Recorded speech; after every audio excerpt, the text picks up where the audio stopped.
dadkii ka soo qayb galay aroos wadareedkan waxaanan u kuurgalay sidii aan wax uga ogaan lahayn aroos wadareedkan waxaanan u qalab qaadanay guriga ay ka degan yihiin qoysaskan magaalada Burco oo 4 kiiloomitir galbeed ka xiga magaalada Burco waxaanan booqanay guriga ay ka degan yihiin labadani qoys oo kala ah Barkhad Mustafa Ibrahim iyo marwadiisa Barwaaqo Maxamuud Axmed iyo sidoo kale qoyska labaad Axmed Ismaaciil Warsame iyo Bushra Xuseen Axmed oo labadaasi qoys dhigtay aroos wadareed ka dhacay magaalada Burco labadan horta isku guri baan ahayn laba nin oo saaxiib ahayn kadib waxaan go'aansanay inaan guursano anagoo halka wada hurudna kadib markii dambana waxaan ogaaminay waxaas nirimaada horeyn misaana horeyn deeta markaan isniinteeda waan isniriwaan ma midkina horeyn maaye arooskeenii ma hadii hal aroos noqdo oo hal mar wada dhaco balka war waayay biisa guri saasa oo qurux badan saasan ka dhiganaaba sidii baan go'aaminay si arooskana ku dhacay marka labada marweey aad kala guursateen iyaguna ma saaxiib dhankooda ahaayeen mise idinku ba saaxiib ma saaxiib ahaayeen laftarkooda marka hore aniga la sheekaysanay oo marweeyda kadib sagana saaxiibaan ahayn intaan saaxiibadeed weeyad kadib marka isagii iyadana way isku yimaadeen halkii barashada ka bilaabantay marka sida awgeed ba markii dambana Ilaahay wax ka wadiyo ka wareer noqonay maanta marka qaabkee ay u hirgashay in hal mar arooskan hal hotel ku wada qabataan sidoo kale hal guri oo weyn aad wada degtaan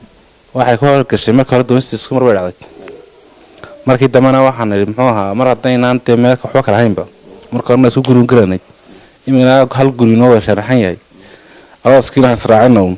hal aroos soo haado ducadina hal meel ka wadaas waana hal aroos waan laba kala aroos labada habloodna waxay ka soo kala jeedaan Sanaag iyo Burco aniguna waxaan ka soo jeedaa Gabiley saaxiibkayga waxaan ka soo jeedaa muxuu ahaa Sool runtii markaa maanta wuxuu matalayaa malaya Somaliland dhamaanteed dhalinyarta Somaliland waxaan leeyahay sidaas oo kala sameeya runtii kharash haday noqotay oo haday wax ka noqotaba sana fudud oo arooski waa hal meel guriga waa hal meel asmadu waa hal meel wax walba waa hal meel meherka ma kala duwanay bal malaya san filayade ya marka alxamdulillah ana waxaan ahay Barwaaqo Maxamuud Axmed saygayga waa Barkhad Mustafa Ibrahim waxaan sheekaysanay muddo ilaa 2 bilood waxaan isbaranay barashadeedii koowaad bishii 6 25keedii maalin isniina san filayaan Bushri waxay ahayd saaxiibteedii kaliya meel ku wada karnay ilaa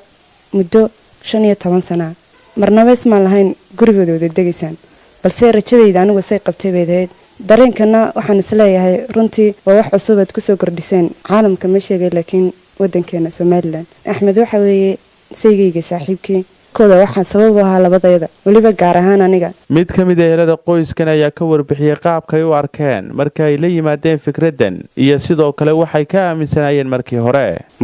aad iyo aad baynu horta nagu qiso weynaatay laba nin oo laba hablood wada wata ayaa reerkii yimi markii la yiraahdo aad iyo aad baynu ugu qiimo weynaatay aad baynu cajib gelisay laakiin markii dambe aad baynu ugu fududaatay aadna ugu faraxnay si aadan oo soo dhaweynay hadii aan lahay family-ga